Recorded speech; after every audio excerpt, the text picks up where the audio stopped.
Olá, que bom que você está aqui para juntos recebermos mais um sábado do Senhor.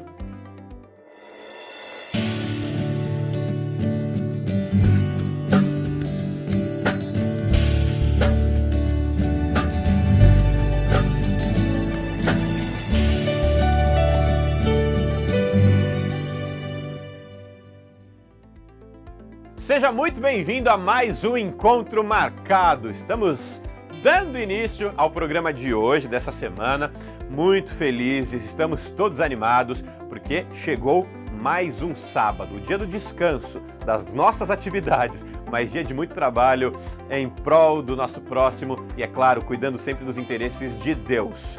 Como é que foi sua semana? Muita correria, aquela agitação do dia a dia, trabalho, estudo. Que bom, viu? Porque a entrevista de hoje do Encontro Marcado remete à velocidade, a movimento. Jenny, conta pra gente onde é que você tá, com quem que você vai falar hoje. Olá, galera do Encontro Marcado. Na entrevista de hoje você vai conhecer um lugar que provavelmente você já viu na sua televisão. Vai ser muito legal. Acompanhe a gente nessa pista. Vem cá.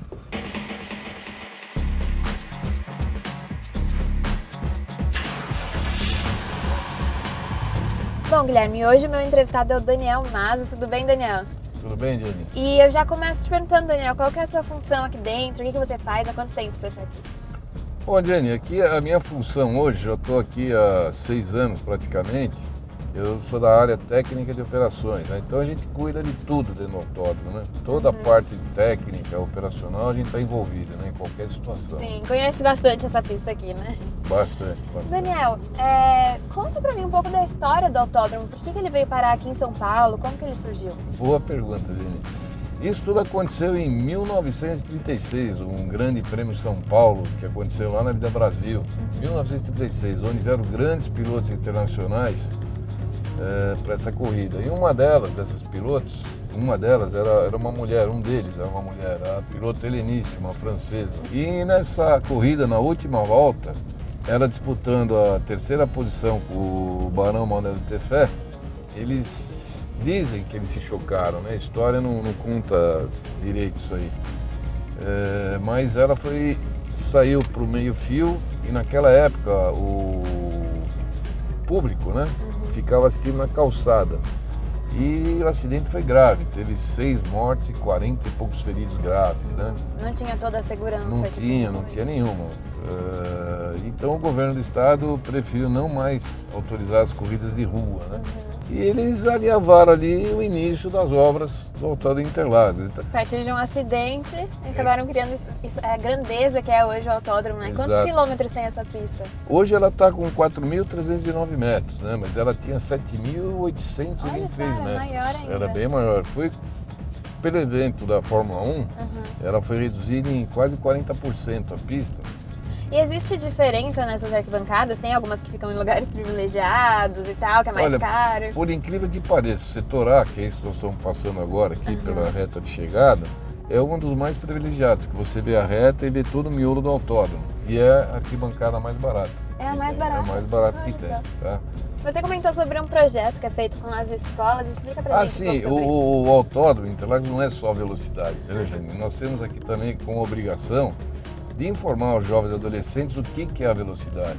Então nós trazemos escolas aqui para conhecer os perigos da velocidade. O adolescente hoje em dia ele não sabe muito bem o que é velocidade. Não tem a noção do que pode causar, né? Então você trazendo esse adolescente no próprio da velocidade, ele vai sentir o que é a proteção exigida para você exercer velocidade, né?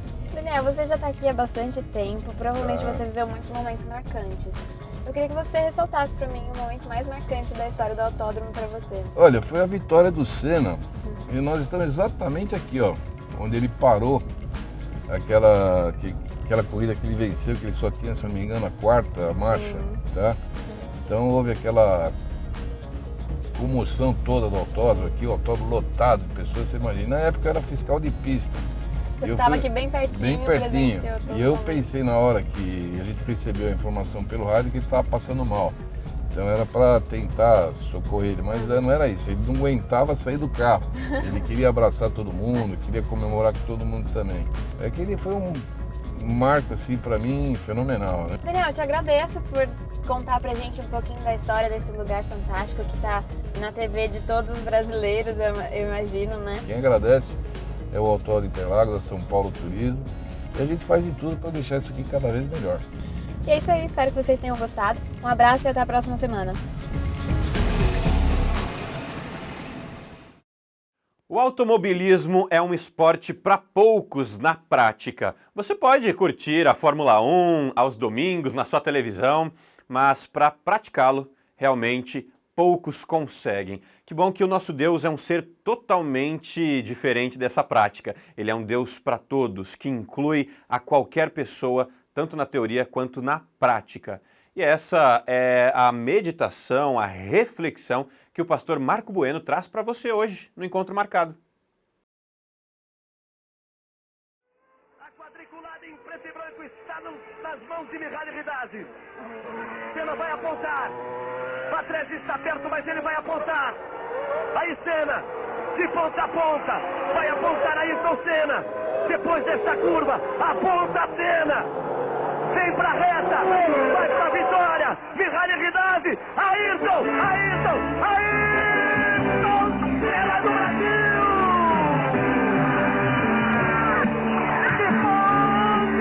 De ponta ele vence em Interlagos! Uma grande vitória do Senna! De ponta a ponta, ele fica muito! Diferente dos esportes coletivos, como futebol, vôlei, basquete, o automobilismo, a Fórmula 1, por exemplo, é um esporte para poucos. Poucos no que se diz respeito à prática. No futebol você não precisa de muita coisa, só uma bola resolve seu problema. Já no automobilismo, na Fórmula 1, os valores são muito altos. Os equipamentos custam uma fortuna. Os patrocínios, os salários dos pilotos estão entre os mais caros de toda a área esportiva. Mas é interessante porque a Bíblia aponta um outro caminho. Parece que aponta a ideia da inclusão. Veja o que nós temos no livro de 1 João, capítulo 3, verso 1 em diante. Vede que grande amor nos tem concedido o Pai, a ponto de sermos chamados filhos de Deus, e de fato somos filhos de Deus. Você percebe que o texto bíblico nos diz que todos somos filhos de Deus, não apenas alguns. Existe aqui uma amplitude de ideia.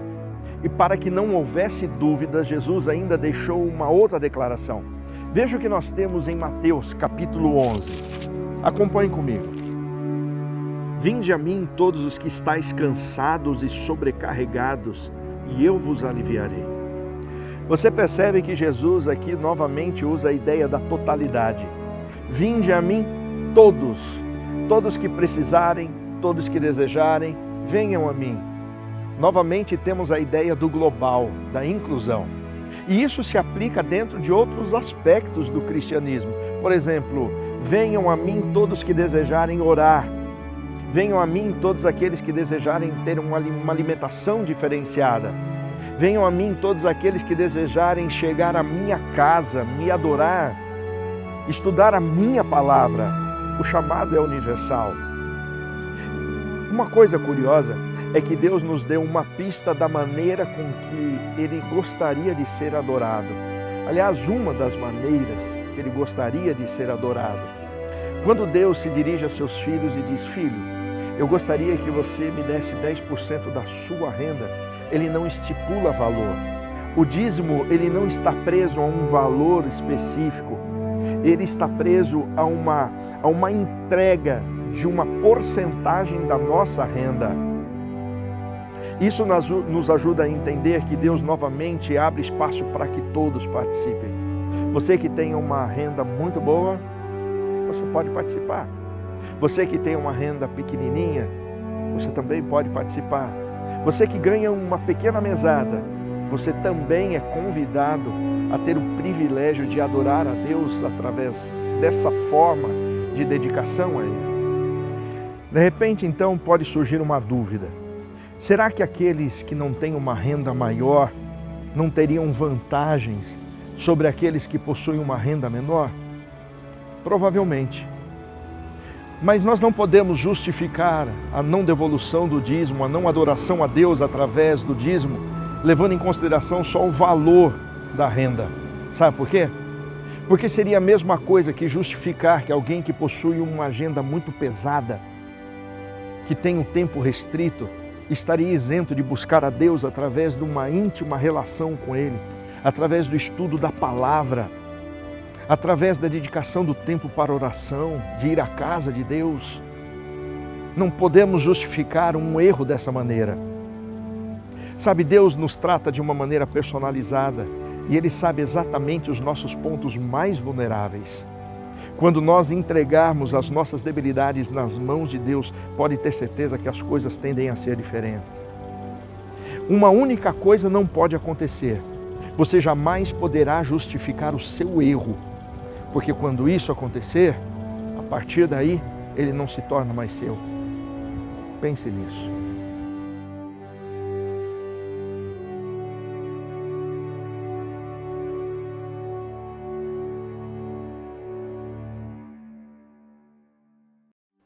Estamos quase finalizando o encontro marcado de hoje e eu não vou embora sem cobrar o desafio. O desafio da semana passada foi beber água, no mínimo 8 copos por dia. E aí, como é que foi a semana hidratada na sua casa? Sua família cumpriu o desafio? Eu espero que beber água se torne um hábito na sua rotina, tá bom? Devemos manter aí a vida saudável. Mas o desafio de hoje tem tudo a ver com o tema dízimos. Falamos muito sobre os dízimos, mas se você tem dúvida sobre isso, procure o seu pastor. O desafio dessa semana é para você tirar as dúvidas com o seu pastor, com a liderança da sua igreja, através aí do embasamento bíblico, da teoria, para saber para que serve o meu dízimo, por que eu devo ser um dizimista, quais as bênçãos que Deus tem separado para aqueles filhos que são fiéis nos dízimos e nas ofertas. Semana que vem eu não quero ver ninguém com dúvidas sobre esse assunto, tá bom? Queria cumprimentar e dizer para você da internet compartilhar esse vídeo, marcar os seus amigos aí no Facebook para que essa mensagem chegue a mais pessoas. Uma ótima noite para você que está assistindo o Encontro Marcado de casa, você que está no celular, no computador, não importa. Desejo para você uma boa noite, um ótimo sábado. Semana que vem tem mais. A gente se encontra aqui no seu Encontro Marcado. Até lá!